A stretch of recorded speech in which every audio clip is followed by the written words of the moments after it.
यहाँ से मानस का सबसे रसीला प्रसंग केवट प्रसंग प्रारंभ होता है। आज गंगा जी के घाट पर एक नाव में नाविक बैठा है, इसका नाम केवट है। केवट तो नहीं होगा, इसका नाम तो कुछ और होगा। केवट कहते हैं जो नाव को चलाता है, बाकी नाम तो कुछ न कुछ और होगा, गांव के लोगों के जैसे नाम होते हैं। भगवान जाकर खड़े हो गए और बोले, भैया हमको अपनी नाव में बिठाकर गंगा पार करा दो, हमको इस किनारे से उस किनारे तक पहुंचा दो। भवसागर पार कराने वाला आज गंगा पार करने के लिए केवट से खुशामद कर रहे। सोई कृपाल केवट ही निहोरे, खुशामद कर रहे, गिड़गिड़ा रहे, भैया हमको पार लगा दो, यहां से वहां तक पहुंचा दो। जिसने 3 कदमों से सारे ब्रह्मांड को नाप लिया हो, वो गंगा पार नहीं कर पा रहे। कारण भगवान मर्यादा पुरुषोत्तम है। गंगा जी भगवान के श्री चरणों से प्रकटी है। जगत के रिश्ते में गंगा जी भगवान की बेटी लगती है और बिटिया की मर्यादा कभी भी लांघनी नहीं चाहिए। बेटी की मर्यादा की हमेशा रक्षा करनी चाहिए। भगवान खड़े हैं, केवट नाव में बैठा है अकड़ कर, और बैठे बैठे कहा कि मेरी नाव से जाना है तो मेरी शर्त पूरी करनी पड़ेगी। भगवान ने पूछा कि जो और भी आते हैं, थोड़ी गूंज कम करो, और भी आते हैं तो क्या सबसे शर्तें पूरी कराते हो क्या? बोले नहीं, आपसे। बोले मैंने क्या बिगाड़ा है? केवट ने कहा कि याद करो, जब आपके द्वार पर कोई पार होने के लिए आता है तो शर्तों की कितनी बड़ी लिस्ट दिखा देते हो। पार होने आए हो भवसागर, माता पिता की सेवा करते थे कि नहीं? भजन पाठ करते थे कि नहीं? दान पुण्य करते थे कि नहीं? समाज सेवा करते थे कि नहीं? गौ पालन करते थे कि नहीं? नाम जपते थे कि नहीं? कितनी लंबी सूची दिखा देते हो कि ये करते थे कि नहीं, ये कर, पता लगेगा शर्तें कैसे पूरी की जाया करती। क्या शर्त है? बोले आप अपने चरण धुलवा लीजिए। पद कमल धोई चढ़ाई नावन नाथ उतराई चहों। पद कमल धोई चढ़ाई नावन नाथ उतराई चहों।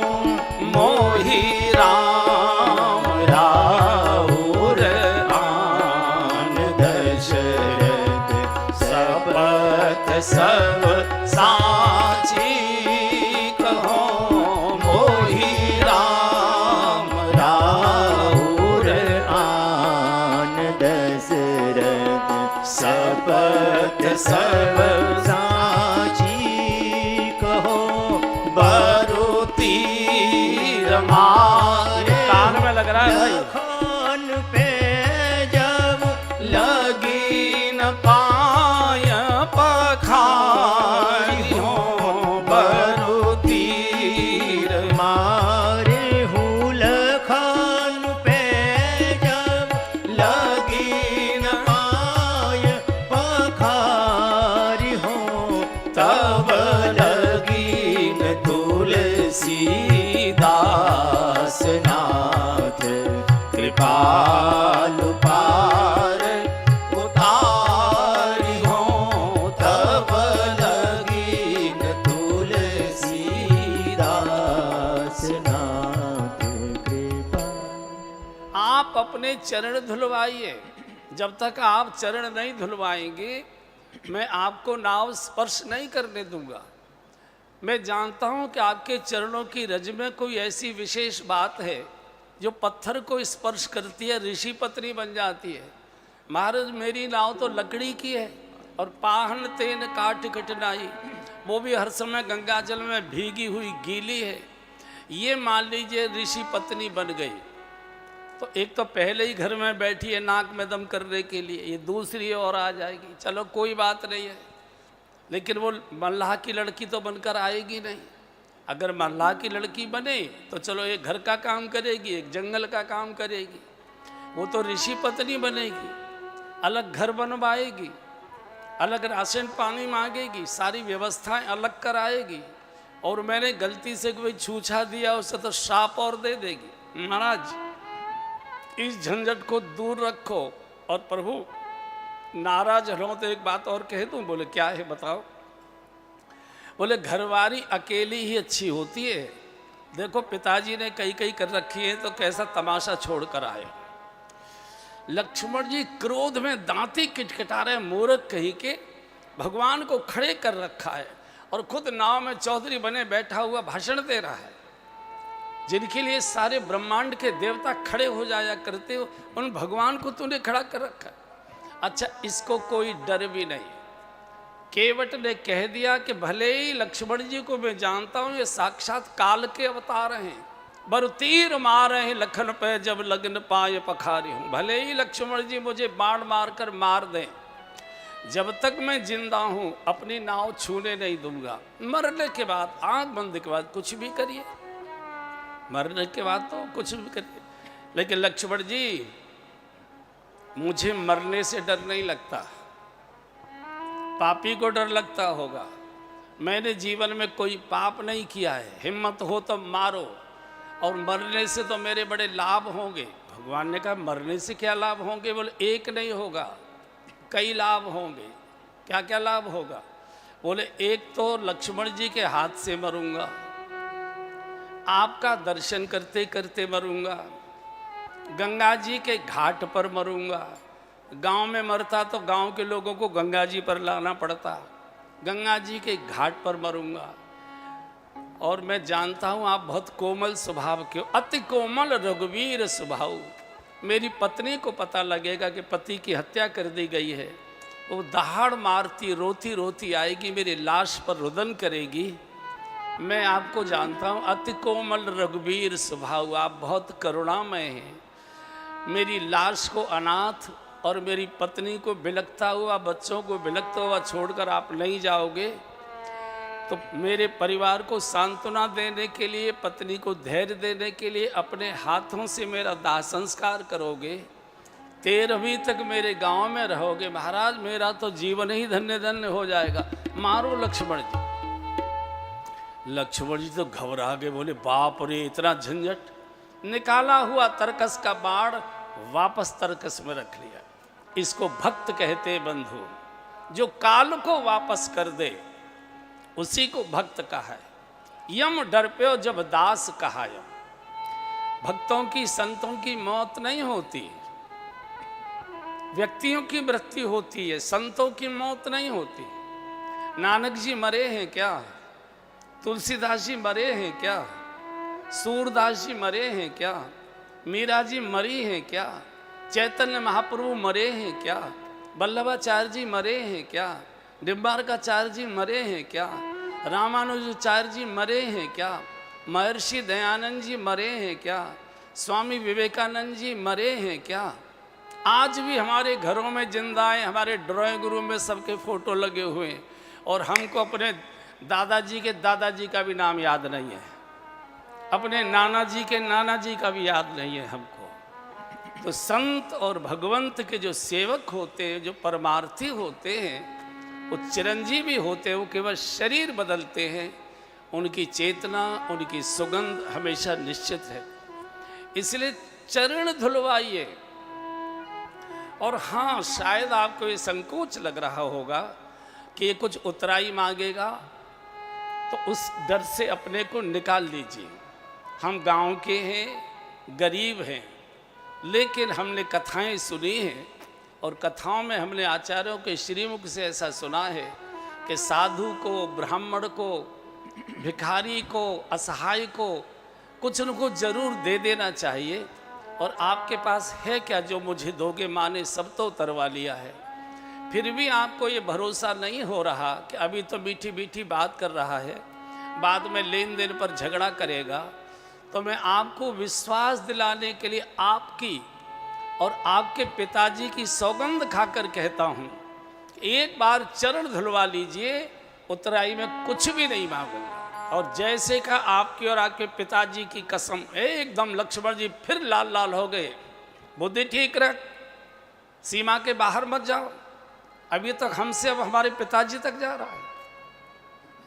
लक्ष्मण जी ने कहा क्या बात, कि केवट ने कहा लखन जी क्या बात है, चिड़चिड़ चिड़चिड़ कर रहे हो, हा? कुछ बिना खाए पिए चले हो क्या? तो भगवान ने कहा कि भाई तू ऐसी बात बोल रहा है, लक्ष्मण को क्यों गुस्सा दिला रहा है? बोले महाराज मैं क्या गुस्सा दिला रहा हूँ, अपने भैया को समझाओ, ये खामखा गुस्सा कर रहे। बोले तू कह रहा है कि मैं और तू एक ही बिरादरी के हैं, मैं और तू एक बिरादरी के कैसे हो सकते हैं? केवट ने कहा महाराज नाराज मत होइए, मैं और आप दोनों एक बिरादरी के, मेरी और आपकी बिरादरी एक है। बोले कैसे है? बोले बताऊंगा, जरा लक्ष्मण जी को थोड़ा पीछे कर दो, बता। केवट ने कहा महाराज बिरादरी जन्म से नहीं होती, बिरादरी कर्म और कारोबार से होती है। किसी भी जाति का आदमी कपड़े का व्यवसाय करे बजाज कहलाता है, किसी भी जाति का आदमी सोने चांदी का व्यवसाय करे सराफ कहलाता है, किसी भी जाति का आदमी अन्न का व्यवसाय करे आड़ती कहलाता है, किसी भी जाति का आदमी चिकित्सा का व्यवसाय करे डॉक्टर वैद्य हकीम कहलाता है, किसी भी जाति का आदमी फल सब्जी का काम करे कोंजड़ा कहलाता है, किसी भी जाति का आदमी चिकित्सा व्यवसाय करे डॉक्टर कहलाता है, किसी भी जाति का आदमी पढ़ाई लिखाई का काम करे शिक्षक कहलाता है, गुरु कहलाता है। भगवान जाति जन्म से नहीं होती, जाति कर्म और कारोबार से होती है। मेरा और आपका कारोबार एक है, बस कारोबार के आकार प्रकार का अंतर है। मैं रिटेल का छोटा सा दुकानदार हूँ और आप थोक के बहुत बड़े व्यापारी हो। मैं गंगा का केवट हूँ और आप भवसागर के केवट हो भगवान। इसलिए नाई से न नाई लेत, धोबी से न धोबी लेत। महाराज कुछ नहीं चाहिए, केवल चरण धुलवा दीजिए। भगवान ने अच्छा, इधर गंगा जी अकुला रही हैं। गंगा जी भगवान की बिटियां हैं, चरणों से निकली है। और बेटी के द्वार पर पहले पिता लोग जाया नहीं करते थे, तो जिस दिन पिताजी का आगमन होता था बेटी बड़ी गदगद होती थी। आज पिताजी से भेंट होगी। पहले बाप लोग बेटियों के यहाँ नहीं जाते थे, कारण घर में 19-20 दुख सुख के प्रसंग रहते हैं और बेटी बाप की बहुत लाडली हुआ करती है। तो वहाँ अगर अपनी बेटी को रोते देखेगा बाप कि ये दुख भोग रही है, ये डांट फटकार कर रहे हैं ससुराल वाले, ये तंग कर रहे हैं, ऐसा कर रहे हैं, बाप बहुत रोता है कि मैंने अपनी बेटी को कितने लाड़ प्यार से पाला था, खिलाया, और मैंने कहाँ उसको चक्कर में डाल दिया। इसलिए बाप नहीं जाया करते थे, केवल पहली बार देखने या टीका टीका करने जाते थे, उसके बाद भैया वगैरह ही जाया करते थे। आज बेटी के द्वार पर पिता आया है, भगवान आए हैं। गंगा जी अकुला रही हैं, कई इस केवट की बातें सुनकर लौटकर न चले जा, और मैं पिता से भेंट भी न कर पाऊँ। तो भगवान समझ गए, भगवान समझ गए। और भगवान ने कहा केवट ठीक है, सोई कर जेई तब नाव न जाए, वही कर जिससे तेरी नाव न जाए। केवट ने कहा भगवान सोई वोई नहीं जानता हूं, बिना पढ़ा लिखा हूं, सीधे बोलिए कि जल ला और चरण धो। और भगवान ने कहा यार तूने लक्ष्मण जी को तो सीधा कर दिया, मुझे भी सीधा करने पड़ेगा। जा बेग आन जल पाय पखारू, बेग आन जल पाय पखारू, बेग आन जल पाय पखारू, बेग आन जल पाय पखारू, होत विलंब उतार हो पारू, होत विलंब उतार हो पारू। अच्छा तो जल्दी से जल लेकर आ, जल्दी चरण धो, जल्दी पार कर। केवट उतरा और गांव की ओर जाने लगा। भगवान का महाराज इस मूर्ख को आपने अच्छा सिर पर चढ़ाया है, गंगा जी इधर हैं और ये गांव की ओर जा रहा है, इसे पूछो तो सही इधर कहाँ जा रहा है। तो भगवान ने केवट को वापस बोला, केवट जरा लौट कर आओ, हाँ प्रभु क्या कहना है? बोले गंगा जी तो इधर है, इधर गांव के क्यों जा रहा है? केवट ने कहा भगवान क्षमा करिए, बिना पढ़ा लिखा हूँ, अशिक्षित हूँ, अनपढ़ हूँ, लेकिन देवी मंदिर में राम कथाएं बहुत हुआ करती हैं, तो मैं भी कभी कभी कथा सुनने चला जाता हूँ। तो मैंने कथाओं में ऐसा सुना है कि कोई धार्मिक अनुष्ठान करना हो तो अकेले नहीं करना चाहिए, मुन्नू की मम्मी जरूर चाहिए, साथ में घरवाली जरूर चाहिए, इसलिए घरवाली को लेने जा रहा हूँ। लक्ष्मण जी का भगवान हो गया काम, खड़े रहो यहाँ। घरवाली घर में होगी कि किट्टी पार्टी गई होगी? घरवाली घर में होगी क्या? अच्छा बहनों को भी, बहन लोग हमारी बहुत होशियार होती हैं, पति के आने का समय मालूम रहता है, एक फैक्ट्री से इतने बजे आएंगे, उससे पहले घूम घाम के इधर से चली आती है एकदम पहले ही, वो उनके सामने नहीं देर करती है। तो यहाँ से भगवान ने कहा लखन अब तो भैया इसकी फंस गए चक्कर में, अब तो जो ये करे प्रतीक्षा करनी पड़ेगी। ये अचानक घर पहुँच गया सवेरे 10-11 बजे, ये तो रोज़ शाम को 6 बजे लौट के जाता था, तो 10-11 बजे पहुँच गया। पत्नी साड़ी पहन रही थी, कपड़े बदल रही थी। पत्नी बोली अरे मुन्नू के पापा तुम कैसे आ गए? अरे पगली भाग्य खुल गए। क्या हुआ? प्रभु श्री राम आए हैं, उनके चरण धोने का सौभाग्य मिला है, जल्दी चल भगवान के चरण धोएंगे। केवट की पत्नी रोने लगी, हे विधाता हमको तूने इतना गरीब बना दिया, भगवान के चरण तो सुवर्ण पात्र में धोए जाते हैं, चांदी के रजत पात्र में धोए जाते हैं, ताम्र पात्र में धोए जाते हैं, मेरे घर में तो कुछ भी नहीं है, भगवान के चरण कैसे धो? तो केवट ने कहा बाबली अगर सोने का पात्र, चांदी का पात्र, तांबे का पात्र होता भी तो भी मैं उसमें नहीं धोता, मैं तो तेरे इस लकड़ी के कठौते में जिसमें तू आटा मलती है, रोटी बनाती है, मैं तो इसमें चरण धोऊंगा। क्यों? कठौती लकड़ी की होती है, लकड़ी कोमल होती है, लकड़ी जल को पी लेती है, सोख लेती है, और जब भगवान के चरण इस कठौती में धोए जाएंगे तो भगवान के चरणामृत को ये कठौती सोख लेगी, और जब तू रोजाना आटा मलकर रोटी बनाया करेगी तो नित्य भगवान के चरणामृत का भीगा हुआ प्रसाद हमको मिलेगा, जीवन हमारा धन्य धन्य हो जाएगा। घर से पानी कठौता भर ले आवा, कठौते में पानी भर लाया।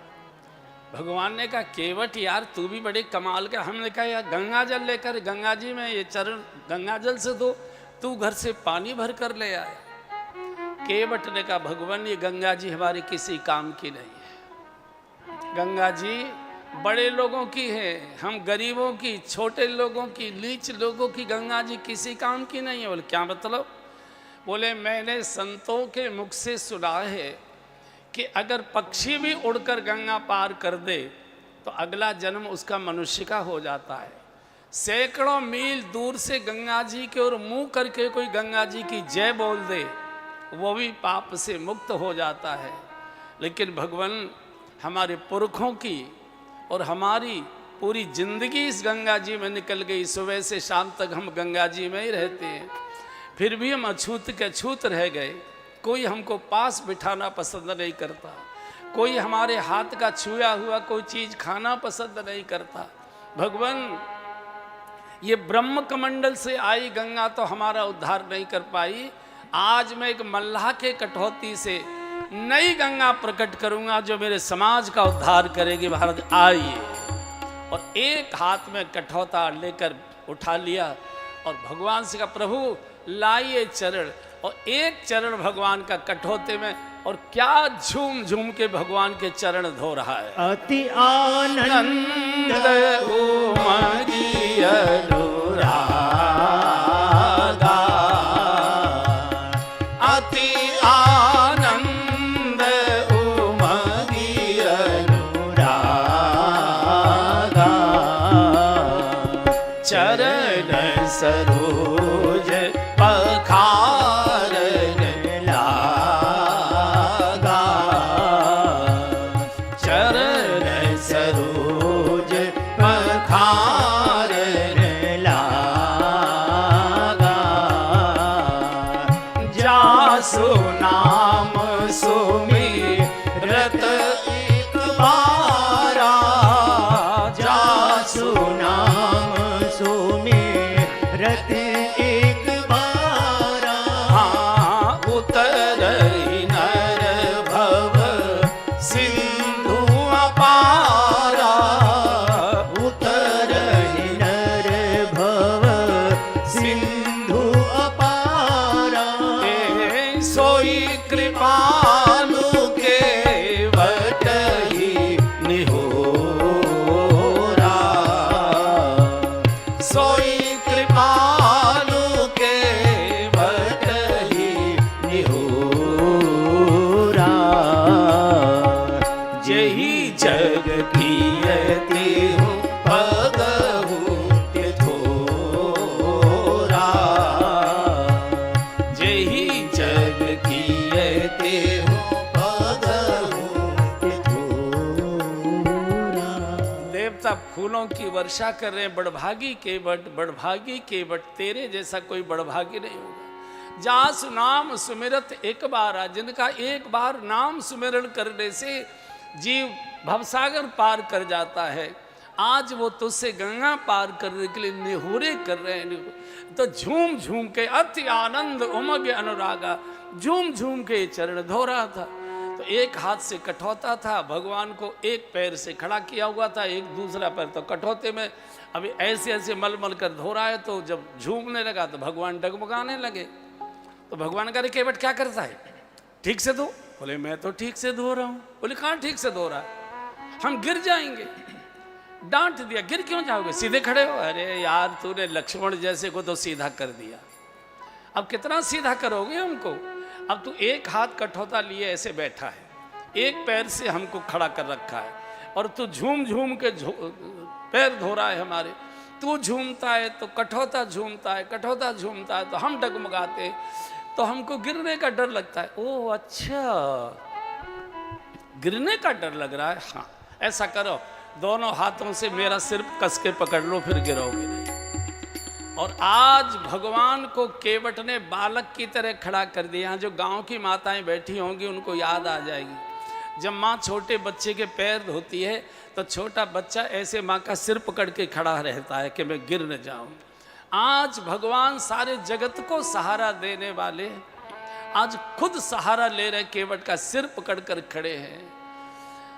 भगवान के आंसू आ गए आंखों में से, दो मोती जैसे गरम गरम आंसू केवट के सिर पर गिरे। गांव का आदमी थोड़ा घोट मोट रखता है, तो जब खोपड़ी पर इसके ऊपर भगवान के गरम गरम आंसू टपके तो केवट ने कहा प्रभु आप रो क्यों रहे हो, मैंने इतनी जोर से तो रगड़ा नहीं है, रो क्यों रहे। बोले नहीं इसलिए नहीं रो रहे, आज हमारी गलतफहमी दूर हो गई इसलिए रो रहे। गलतफहमी, आपको क्या गलतफहमी थी। बोले केवट आज तक हम इसी गलतफहमी में रहते आ रहे थे कि सारी दुनिया को गिरने से मैं बचाया करता हूँ, पर आज तूने मुझे गिरने से बचा लिया, सहारा दे दिया, आज हमारी गलतफहमी दूर हो गई। केवट सबको प्रसाद बांट रहा है, भगवान का चरणामृत बांट रहा है। आज जानकी जी भी हाथ पसारे खड़ी हैं, भैया हमारे गुरु प्रभु का चरणामृत प्रसाद हमको भी दे दो। आज काल को भी हाथ पसारना पड़ा है, केवट आज भगवान का चरणामृत हमको दे दो। शंकर जी पार्वती जी को कैलाश में बैठकर ये प्रसंग सुना रहे थे। शिव रो पड़े, देवी सो कुल धन्य उमा सुन और जगत पूज सुपुनीत श्री रघुवीर परायण जो नर उपजविनी। कुलम पवित्रम जननी कृतार्था वसुंधरा पुण्यवती च तेन स्वर्गे स्थिताये पितरोपि धन्या येषाम ग्रहे वैष्णव नाम ध्येयम। हे पार्वती जी, वो कुल धन्य है, सो कुल धन्य उमासुन जगत पूज्य सुपुनीत श्री रघुवीर परायण। जिस कुल में एक भगवत भक्त पैदा हो जाता है, कुलम पवित्रम, पूरा कुल पवित्र हो जाता है। जननी कतार था, गर्भ धारण करके और प्रसव पीड़ा सहन करके माँ को धन्यता आती है। कोई बात नहीं, प्रसव पीड़ा तो सहन हुई, लेकिन मेरी गोद में कोई महापुरुष आया है।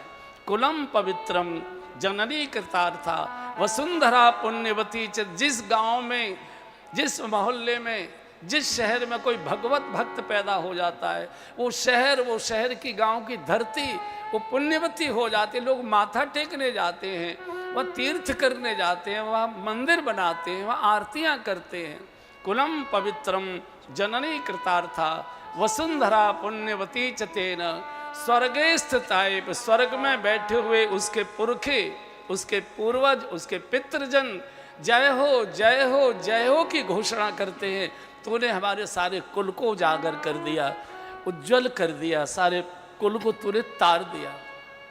कुलम पवित्रम जननी कृतार्था वसुंधरा पुण्यवती च तेन स्वर्गे स्थिताये पितरोपि धन्या ये शाम ग्रहे वैष्णव नाम धैर्य। घर में एक भक्त पैदा हो जाए, आगे पीछे की 7 पीढ़ियां तर जाया करती हैं। स्वयं तरा, पूरे परिवार को तारा, समाज को तारा, और पितर पार कर प्रभु पुन मुदित गए उलय पार।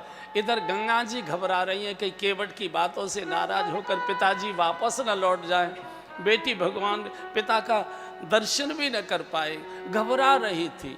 और जैसे ही केवट ने तीनों को बिठाया और खूंटे से नाव की रस्सी खोली, और नाव जैसे ही गंगा जी में आगे को बढ़ी, तो गंगा जी उछाल मारने लगी भगवान के चरण स्पर्श करने के लिए। और जैसे गंगा जी ने उछाल लेना शुरू किया, तो नाव डगमगाने लगी, ऐसा लगा नाव डूब जाएगी। एकदम केवट ने डांटे, नहीं गंगा जी, इतनी जोर से नहीं, इतनी तेजी से मत उछाल मारिए। मेरी नाव में कौन बैठे आपको मालूम है? केवट बताता है, मेरी नैया में लक्ष्मण राम, गंगा मैया धीरे बहो। मेरी नैया में लक्ष्मण राम, गंगा मैया धीरे बहो। मेरी नैया में लक्ष्मण राम, गंगा मैया धीरे बहो। मेरी नैया में लक्ष्मण राम, प्रश्न करता है, गंगा मैया धीरे बहो। अरे कौन की नैया, कौन की गंगा, कौन की नैया, कौन की गंगा, कौन के लक्ष्मण राम, गंगा मैया धीरे बहो। हाँ, कौन के लक्ष्मण राम, गंगा मैया धीरे बहो। मेरी नैया में लक्ष्मण राम, गंगा मैया धीरे बहो। मेरी नैया में लक्ष्मण राम, उत्तर देता है, गंगा मैया धीरे बहो।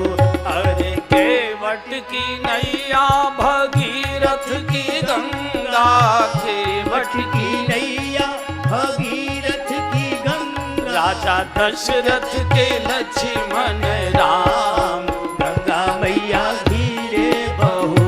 राजा दशरथ के लक्ष्मण राम, गंगा मैया धीरे बहो। मेरी नैया में लक्ष्मण राम, गंगा मैया धीरे बहो। मेरी नैया में प्रश्न लक्ष्मण करता है, राम, गंगा मैया धीरे बहो। अरे काहे आई नैया, काहे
भगवान समझ के गंगा जी चरण स्पर्श चाहती। प्रभु ने दाहिना चरण नीचे नाव से ऐसे निकाला, गंगा जी ने स्पर्श किया, गंगा जी शांत हो गई। लेकिन केवट करता क्या है, कभी नाव को इधर ले जाएगा, कभी इधर ले जाएगा, कभी इधर ले जाएगा, कभी इधर ले। भगवान ने कहा केवट यार परेशान क्यों कर रहे, तुम पार क्यों नहीं उतार रहे? बोले और क्या कर रहा हूँ? बोले नाव ठीक से चलाओ। बोले मैं तो ठीक से चला रहा हूँ। कहाँ ठीक से चला रहा? तुम जब झूमते हो करते हो तो हम नाव डगमगाती है, हम गिर जाएंगे। अच्छा अच्छा, गिरने का डर लग रहा है। हाँ ऐसा करो, दोनों हाथों से मेरे सिर पर हाथ रखो। और जैसे सिर पर प्रभु ने हाथ रखा, एकदम किनारे पर नाव जाकर लग गई। और अब तीनों इसमें से उतरे। उतर ठाड़े भय सुर सरिता, उतर ठाड़े भय सुर सरिता, सिय राम गुहु लखन समेता, सिय राम गुहु लखन समेता, केवट उतरी दंडवत कीना, केवट उतारी दंडवत कीना, प्रभु ही सकुच एहि नहीं कछु दीना, प्रभु ही सकुच एहि नहीं कछु दीना। अब केवट ने उतरकर नाव से भगवान के चरणों में दंडवत प्रणाम किया है। ये बड़ा होशियार व्यक्ति है तो पढ़ा लिखा नहीं है, अनपढ़ है, लेकिन अज्ञानी नहीं है। ये जानता है कि अगर पहले प्रणाम कर लूँगा तो भगवान के अधीन हो जाऊँगा, फिर भगवान जो कहेंगे सो करना पड़ेगा। पहले अपने मन की करवा लूँ फिर प्रणाम करूँगा। और जब प्रणाम किया, दंडवत प्रणाम किया, प्रभु की आंखों में आंसू आ गए। कोई इसकी नाव से यात्रा करता होगा, कुछ तो देता होगा, खाली तो नहीं जाता होगा। और आज तो मेरे पास देने को कुछ भी तो नहीं है। प्रभु ही सकुच यही नहीं कछु देना। जगत का दाता आज असहाय खड़ा है। क्यों? क्योंकि सामने वाला लेने को तैयार ही नहीं। क्या दूं? हम लोग गृहस्थी बैठे हैं यहाँ, रिश्तेदारी में जाते हैं, बुआ हैं, मौसी हैं, जो भी इस स्तर की बहन है, मौसी बुआ, इस स्तर की जो रिश्तेदारियाँ होती हैं। और जब वो विदा होकर अपने मायके से वहाँ से चलती हैं तो छोटे छोटे बच्चे बुआ जी नमस्ते, मौसी जी नमस्ते ऐसे बोलते हैं ना। बुआ कितनी भी कंजूसन होगी, जरूर पर्स खोलकर कुछ न कुछ रुपया पैसा जरूर बच्चे के हाथ में रखती है। अरे घर के नौकर भी जब प्रणाम करते, बाबूजी नमस्ते, बाबूजी नमस्ते, दीदी जी नमस्ते, तो हर व्यक्ति के हाथ में कोई न कोई पैसा रुपया आ जाता है, निकाल ही लेता है, जरूर देता है। आज भगवान असहाय, त्रिलोकी का दाता आज असहाय खड़ा है, मेरे पास तो कुछ भी नहीं है। और जब सीता जी ने भगवान के चेहरे को देख लिया कि प्रभु संकोच में है, देना चाहते हैं और प्रभु के पास देने को कुछ नहीं है, तो पियहि की सिय जान निहारी, पियहि की सिय जान निहारी, मणि मोदरी मन मोदित उतारी, मणि मोदरी मन मोदित उतारी, कहे वो कृपालु लेहु उतराई, कहे कृपालु लेहु उतराई, हाँ केवट चरण गहे आकुलाई, केवट चरण गहे आकुलाई, नाथ आज मैं काहन पावा,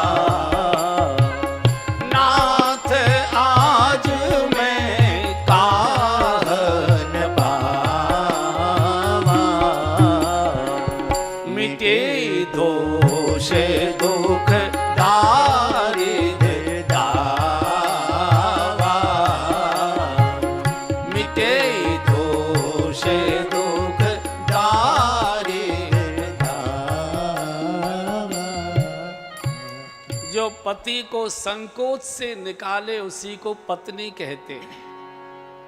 जो पति को संकोच में डाल दे उसको पत्नी तो नहीं कहा जा सकता। अब क्या कहते होंगे मुझे मालूम नहीं। जानकी जी समझ गई प्रभु संकोच में डूबे हैं, देना चाहते हैं और प्रभु के पास कुछ देने को नहीं है।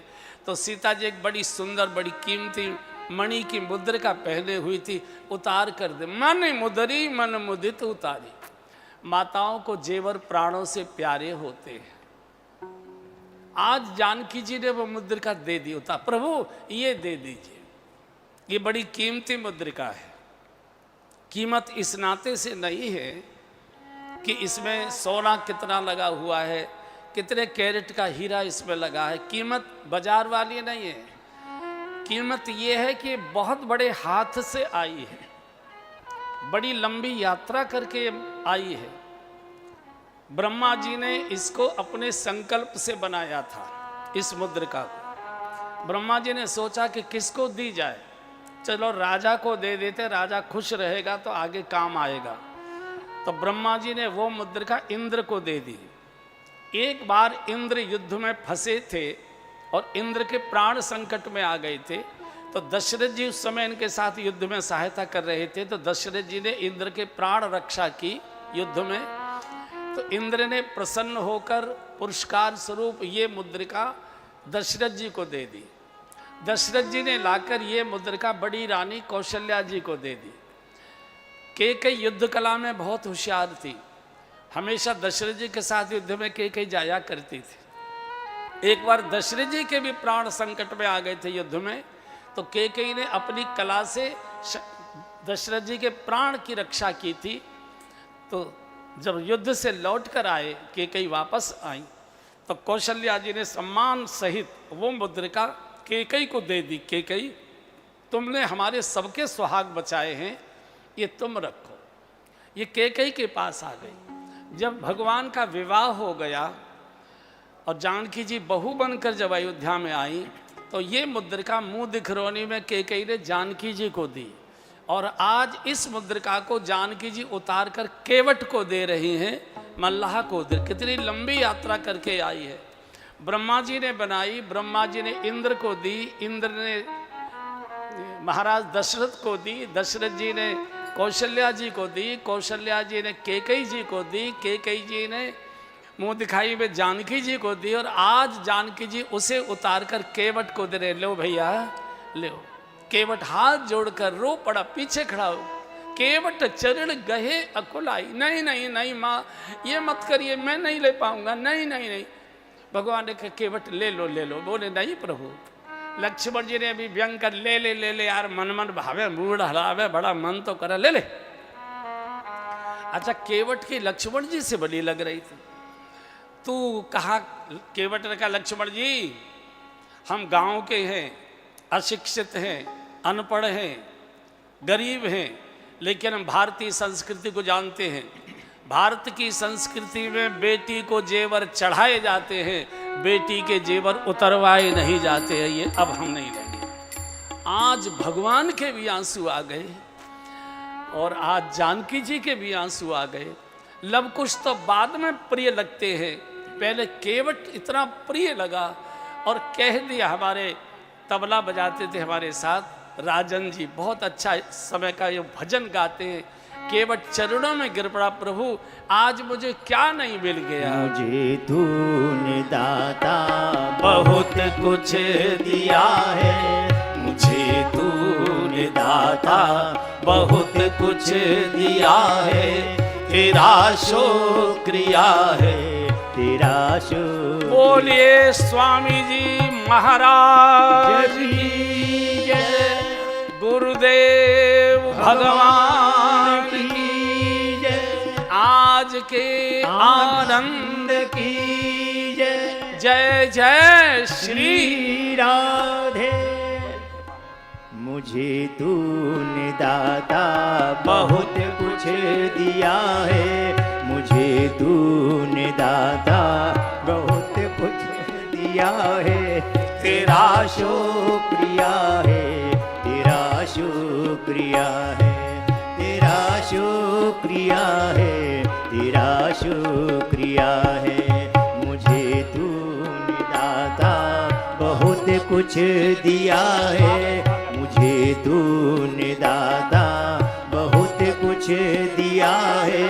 तेरा शुक्रिया है, तेरा शुक्रिया है, तेरा शुक्रिया है, तेरा शुक्रिया है।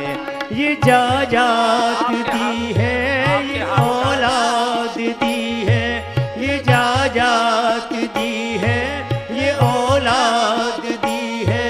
मुसीबत में हर वक्त इमदाद दी है, मुसीबत में हर वक्त इमदाद दी है। तेरा ही दिया मैंने खाया पिया है, तेरा ही दिया मैंने खाया पिया है। तेरा शुक्रिया है, तेरा शुक्रिया है, तेरा शुक्रिया है, तेरा शुक्रिया है। मुझे तूने दाता बहुत कुछ दिया है, मुझे तूने दाता बहुत कुछ दिया है। तेरा शुक्रिया है, तेरा शुक्रिया है। जो पूरी न करता तू मुराद मेरी, जो पूरी न करता तू मुराद मेरी, तो क्या थी जमाने में औकात मेरी, तो क्या थी जमाने में औकात मेरी। तेरा ही दिया मैंने खाया पिया है, तेरा ही दिया मैंने खाया पिया है। तेरा शुक्रिया है, तेरा शुक्रिया है, तेरा शुक्रिया है, तेरा शुक्रिया है। मुझे तूने दाता बहुत कुछ दिया है, मुझे तूने दाता बहुत कुछ दिया है। तेरा शुक्रिया है, तेरा शुक्रिया है, तेरा शुक्रिया है, तेरा शुक्रिया है। नाथ आज मैं काहन पावा, नाथ आज मैं काहन पावा। मीटे दोष दुख दारिद दावा, मीटे दोष दुख दारिद दावा।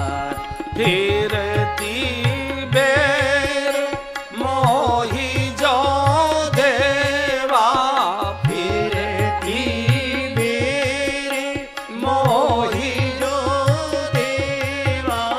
सो प्रसाद में सिर धरिएवा, सो प्रसाद में सिर धरिएवा। आज नाथ आज मैं काहन पावा। प्रभु आज मुझे क्या नहीं मिल गया, आपका दर्शन मिला, आपके श्री चरणों का स्पर्श मिला। प्रभु मेरा तो जन्म जन्म का दारिद्र्य दूर हो गया। नाथ आज मैं काहन पावा, मिटे दोष दुख दारिद्र्य। जगत का दाता मेरे द्वार पर भिखारी बनकर आकर खड़ा हो गया, मेरा तो जन्म जन्म का दारिद्र्य मिट गया। प्रभु एक ही प्रार्थना है, क्या है? बोले फिरती बेर मोही जो देवा, फिरती बेर मोही जो देवा। सो प्रसाद में सिर धरि लेवा, सो प्रसाद में सिर धरि लेवा।